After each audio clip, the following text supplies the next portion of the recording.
आज हम लोग इलेक्ट्रिक फील्ड के बारे में जानेंगे कि इलेक्ट्रिक फील्ड क्या होता है। तो electric field is a space around the charge, यानी सपोज कीजिए कि एक चार्ज है जिसका क्यू, आप छोटा क्यू भी ले सकते हैं, बड़ा भी क्यू ले सकते हैं, कोई दिक्कत नहीं है। Electric field is a space का मतलब क्या, जगह। देखिए एक जगह है, इसी चार्ज के चारों तरफ का वह जगह है ना, जगह है।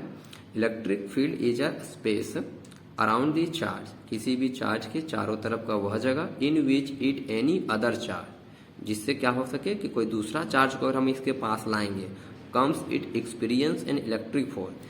जैसे कि चार्ज बॉडी है, अगर हम कोई दूसरा चार्ज को, सपोज कि कोई दूसरा चार्ज को इसके सामने ले आए, तो इन दोनों में क्या होगा कि इलेक्ट्रिक फील्ड, जैसे दूसरा चार्ज को इसके इलेक्ट्रिक फील्ड के पास लाएंगे तो फोर्स लगाना स्टार्ट कर देगा। तो यहाँ वही बात बोलता है कि इलेक्ट्रिक फील्ड किसको बोलते हैं। तो फील्ड क्या हो गया, कि स्पेस हो गया। अगर ये चार्ज है तो इसके चारों तरफ एक स्पेस बना रहेगा। जैसे इसका बाउंड्री में, इस चार्ज के बाउंड्री में दूसरा चार्ज आएगा तो या तो वो रिपेल करेगा या तो वो फिर पुल कर देगा, या पुल करेगा या तो पुश करेगा। तो हम उसी को तो फोर्स कहते हैं। बस यहाँ पे जो फोर्स आएगा वो क्या कहलाएगा, इलेक्ट्रिक फोर्स कहलाएगा। तो कहता है कि electric field is a space around the charge, charge के चारों तरफ का वह इलेक्ट्रिक फील्ड इन विच, जिसमें इफ एनी अदर चार्ज, जिसमें कोई भी दूसरा चार्ज आएगा, कम्स मतलब आएगा, इट एक्सपीरियंस्ड, तो उसको अनुभव होगा एन इलेक्ट्रिक फोर्स, एक इलेक्ट्रिक फोर्स। उसी को हम लोग क्या कह देते हैं, इलेक्ट्रिक फोर्स। इसी स्पेस को हम लोग इलेक्ट्रिक फोर्स, इस स्पेस को हम लोग कहते हैं इलेक्ट्रिक फील्ड। जो इलेक्ट्रिक फोर्स एक्सपीरियंस होगा तो इस स्पेस को क्या नाम दे देते हैं, electric field. There are two types of electric field charge, दो तरह के इलेक्ट्रिक फील्ड चार्ज होता है। एक होता है सोर्स चार्ज और दूसरा होता है, एक होता है सोर्स चार्ज और दूसरा होता है टेस्ट चार्ज। अब ये सोर्स चार्ज क्या होता है और ये टेस्ट चार्ज क्या होता है, इसके बारे में जानेंगे। सबसे पहले जानते हैं कि सोर्स चार्ज क्या, किसको बोलेंगे सोर्स चार्ज। तो दैट चार्जेस ड्यू टू विच, वह चार्ज जिसके वजह से इलेक्ट्रिक फील्ड अराइज होता है, इज कॉल्ड, उसको हम लोग सोर्स चार्ज कहते हैं। फिर से समझिएगा, कहता है दैट चार्ज, वह चार्ज, ड्यू टू विच, जिसके वजह से इलेक्ट्रिक फील्ड अराइज होता है, मतलब इलेक्ट्रिक फील्ड उत्पन्न होता है, उसी को हम लोग कहते हैं सोर्स चार्ज। जैसे अगर हम बोलें कि ये हमारा एक चार्ज है, ये हमारा एक चार्ज है, चार्ज बॉडी है। अब इसके चारों तरफ क्या हो रहा है, इलेक्ट्रिक फील्ड निकल रहा है। अगर इलेक्ट्रिक फील्ड निकल रहा है तो हम इसको बोलेंगे, चार्ज बॉडी को बोलेंगे क्या, सोर्स चार्ज। और दूसरा जिसके वजह से हम इसका, जैसे हम कोई दूसरा चार्ज बॉडी लेते हैं और ये पता करते हैं कि इस चार्ज बॉडी का इलेक्ट्रिक फील्ड कहाँ तक है, तो फिर इस चार्ज बॉडी को हम बोलते हैं टेस्ट चार्ज। यहाँ वही लिखा हुआ है, आप समझिएगा। दैट चार्ज, वह charge, which is use to test, है ना, वह चार्ज जिससे हम क्या करते हैं, जांच करते हैं, टेस्ट करते हैं, किसका, तो इलेक्ट्रिक फील्ड का, is called test charge. That charge which is use to test the other, that charge which is use to test the other electric field, है ना, अदर मतलब दूसरे चार्ज का इलेक्ट्रिक फील्ड को जांच करते हैं, इज कोल्ड, तो उसको हम लोग क्या कह देते हैं, टेस्ट चार्ज कहते हैं। Generally unit positive charge, unit positive charge मतलब यूनिट यानी कि एक, पॉजिटिव चार्ज, जनरली हम यूनिट पॉजिटिव चार्ज को ही टेस्ट चार्ज कहते हैं। टेस्ट चार्ज किसको बोलते हैं, तो वैसे चार्ज जो दूसरे इलेक्ट्रिक चार्ज बॉडी का फील्ड का टेस्ट करता है, तो उसको हम लोग बोल देते हैं टेस्ट चार्ज। जैसे अभी बताएं कि अगर ये सोर्स चार्ज है, अगर इस सोर्स चार्ज के चारों तरफ इलेक्ट्रिक फील्ड यहाँ से निकल रहा है, तो कैसे पता चलेगा कि कहाँ तक ये अपना इलेक्ट्रिक फील्ड दे रहा है। तो उसके लिए हम क्या करेंगे, एक 1 कूलम पॉजिटिव चार्ज वाला को इसके सामने, इस चार्ज बॉडी के सामने धीरे धीरे लाएंगे, और जहां से ये एक्सपीरियंस होने लगेगा, कि फोर्स लग रहा है, तो इससे हमें पता चलेगा कि उसका, इस सोर्स चार्ज का इलेक्ट्रिक फील्ड यहां तक पाया जा रहा है। तो सोर्स चार्ज का मतलब जहां से इलेक्ट्रिक फील्ड निकल रहा, और टेस्ट चार्ज जिससे हम लोग ये जांच कर लेते हैं कि इसका, यानी कि सोर्स चार्ज का इलेक्ट्रिक फील्ड कहां तक है। यूनिट पॉजिटिव चार्ज जो होता है उसी को हम टेस्ट चार्ज कहते हैं। अब हम बात करते हैं कि जो यहाँ से जो स्पेस बन रहा है, ये जो इलेक्ट्रिक फील्ड लाइन से निकल रहा होगा, तो उसका स्ट्रेंथ क्या होता है, उस स्ट्रेंथ को क्या बोलते हैं हम लोग। तो अगला टॉपिक हम लोग का है इलेक्ट्रिक फील्ड इंटेंसिटी। आखिर ये इलेक्ट्रिक फील्ड इंटेंसिटी क्या है।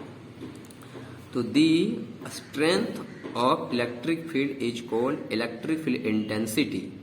The strength of electric field is called electric field intensity. Electric field की जो स्ट्रेंथ है, मजबूती है, जो ताकत है, उसी को हम लोग क्या कहते हैं, इलेक्ट्रिक फील्ड इंटेंसिटी कहते हैं। और इट इज डिनोटेड बाय ए, इसको हम लोग ई से रिप्रेजेंट करते हैं, डिनोट करते हैं। It is a vector quantity, और ये एक वेक्टर क्वांटिटी होता है। वेक्टर क्वांटिटी यानी वैसे क्वांटिटी जिसमें मैग्नीट्यूड और डायरेक्शन दोनों पाया जाता है। इट इज गिवन बाय, ये दिया गया है कुछ, उसको ध्यान से देखिए। This force applied by source charge on unit positive test charge, जिसे आपको बता रहे हैं, आप ध्यान से सुनिए, समझिए कि ये एक चार्ज था, ठीक है, और ये मेरा ये डिस्टेंस है, कुछ दूरी पे ये हम 1 कूलम चार्ज लिए हैं, 1 कूलम पॉजिटिव चार्ज हम लिए हुए हैं। तो the force applied by source charge on the unit positive test charge, that is कह सकते हैं कि यहाँ जितना भी इलेक्ट्रिक फोर्स लगेगा या इलेक्ट्रिक फील्ड उत्पन्न होगा, उतना ही फोर्स लगेगा। जितना इलेक्ट्रिक फील्ड इस चार्ज के जरिए इस पर लगेगा, वही उसका क्या कहलाएगा, फोर्स कहलाएगा। इसीलिए हम इलेक्ट्रिक जो फील्ड, या फिर कह सकते हैं इलेक्ट्रिक फील्ड स्ट्रेंथ जो है, इंटेंसिटी जो है, इलेक्ट्रिक फील्ड इंटेंसिटी जो होगा वो किसके बराबर होगा, तो दो चार्जेस के बीच में जो फोर्स लगता है, जिसको हम लोग इलेक्ट्रिक फोर्स कहते हैं, उसके बराबर होगा। यानी एक शब्द में ये बोला जाए कि electric field intensity is equal to force. और ऐसा तभी संभव होगा जब कोई एक सोर्स चार्ज होगा और एक आपका टेस्ट चार्ज होगा। और हम लोग पहले से ये मालूम है कि अगर ये मेरा Q1 के जगह में है तो ये मेरा Q2 के जगह में, और हम लोग F बराबर जानते थे पहले से, उसको हम अभी E कर दिए क्योंकि F E के ही बराबर है। तो F बराबर जानते थे कि 1/4 pi epsilon not Q1 into Q2। तो Q2 के जगह हम लोग जान रहे हैं कि यहाँ कितना पुट करना पड़ रहा है, 1। Q2 की जगह हम यहाँ पे 1 पुट कर रहे हैं, और Q1 के जगह में Q1 ही है। तो आप यहाँ से देख सकते हैं Q1 इंटू हो गया Q, और नीचे यही वैल्यू आया। तो Q जो आ गया, हमको मालूम है यहाँ जो Q होगा वो क्या होगा, आपका एक सोर्स चार्ज होगा। इसलिए लिख दिए हुए यार, Q is source charge, test charge नहीं, क्योंकि टेस्ट चार्ज का जो वैल्यू होगा वो 1 कूलम होगा। अब हम लोग रिलेशन देखेंगे, आखिर जो E और F के बीच में क्या रिलेशन है। जो इलेक्ट्रिक फील्ड इंटेंसिटी है और जो इलेक्ट्रिक फोर्स है, इन दोनों के बीच में क्या रिलेशन है। मतलब रिलेशन बिटवीन इलेक्ट्रिक फोर्स, यानी कि याद रखिएगा इलेक्ट्रिक फोर्स यानी कि F, and electric field intensity यानी कि E, या हम शॉर्ट में बोल सकते हैं relation, that is relation between F and E। F और E के बीच में क्या रिलेशन है। तो सबसे पहले हम लोग ये जानते हैं कि let Q be any charge, Q आपका कोई चार्ज है, याद रखिएगा Q बी एनी चार्ज, यानी कि Q क्या है, source charge. Then force between charge Q, अब जब ये जो चार्ज Q है, इसका फोर्स लगेगा किसके, तो एंड अनदर चार्ज क्यू, किसी दूसरे चार्ज पर। तो हमको पहले से मालूम है कि अगर कोई चार्ज है, कोई दो चार्ज है, एक चार्ज क्यू, एक Q1 जिसको हम लोग बोलते थे पहले, और Q2 यानी बड़ा क्यू और छोटा क्यू, ये सोर्स चार्ज, ये टेस्ट चार्ज।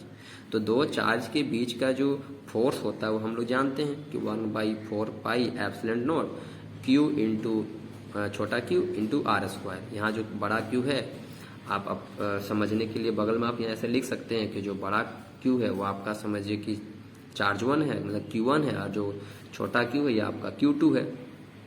अब हम लोग यहाँ ये देखने वाले हैं कि जहाँ पे आपको तो मालूम है कि Q इंटू Q, और यहाँ पे जो r² है, जो r आपको बताता है दोनों चार्ज के बीच का distance, where r is the distance between both charges. हम लोग जानते हैं कि दोनों चार्ज के बीच का डिस्टेंस को हम लोग r बोलते हैं।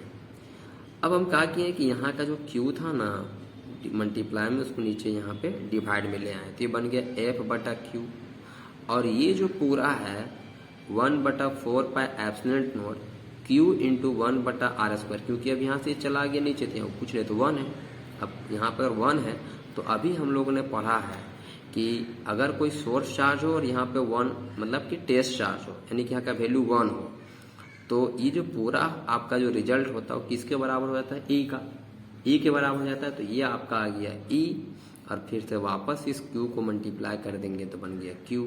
यानी हम इन दोनों के बीच के रिलेशन देख लिए कि F जो होता है वो इक्वल होता है charge into Q, sorry charge into E। और ये जो Q है, ये आपको याद रखना है कि ये जो Q दिखाया जा रहा है ये आपका कोई भी चार्ज हो सकता है। यहाँ पे जरूरी नहीं है कि जो Q है वो आपका टेस्ट चार्ज ही हो सकता है। अगर ये टेस्ट चार्ज होगा तो आपको तो मालूम है, अभी हम लोग पढ़े थे कि जब टेस्ट चार्ज होगा तब सीधे ये Fe के बराबर हो जाएगा। अगर कोई टेस्ट चार्ज नहीं रहेगा तो फिर ये Q आपका कोई चार्ज को दिखाएगा। तो इन दोनों के बीच का ये रिलेशन है, इसीलिए हम लोग यहाँ लिखे हैं कि आपका रिक्वायर्ड इक्वेशन है, जो हम लोग दोनों के बीच का रिलेशन जानना चाह रहे थे कि आखिर दोनों के बीच का रिलेशन क्या है। तो हम इसको ऐसे पढ़ सकते हैं कि force is equal to E times of charge, या फिर कह सकते हैं कि Q टाइम्स ऑफ E। हम अगर इसका SI यूनिट देखना चाहते हैं इलेक्ट्रिक फील्ड इंटेंसिटी का तो भी पॉसिबल है। This the SI unit of electric field intensity यानी कि E का, अगर हम यहाँ से E निकालें तो वैल्यू आ जाएगा आपका F/Q, और F का तो हमको पहले से मालूम है कि जो F का जो वैल्यू होता है E बराबर जो F/Q आया है, तो F का तो जानते हैं F यानी फोर्स यानी कि SI यूनिट न्यूटन, फोर्स का SI यूनिट होता है न्यूटन, और जो कूलम K है Q है, तो Q का मतलब कि कूलम, और कूलम का C, यानी हम इसको बोल सकते हैं न्यूटन पर कूलम, और कूलम को ऊपर ले जाएंगे तो हो जाएगा ये क्या, न्यूटन, इसको पढ़ते हैं पर कूलम। तो इलेक्ट्रिक फील्ड इंटेंसिटी का जो SI यूनिट निकलता है वो न्यूटन पर कूलम होता है।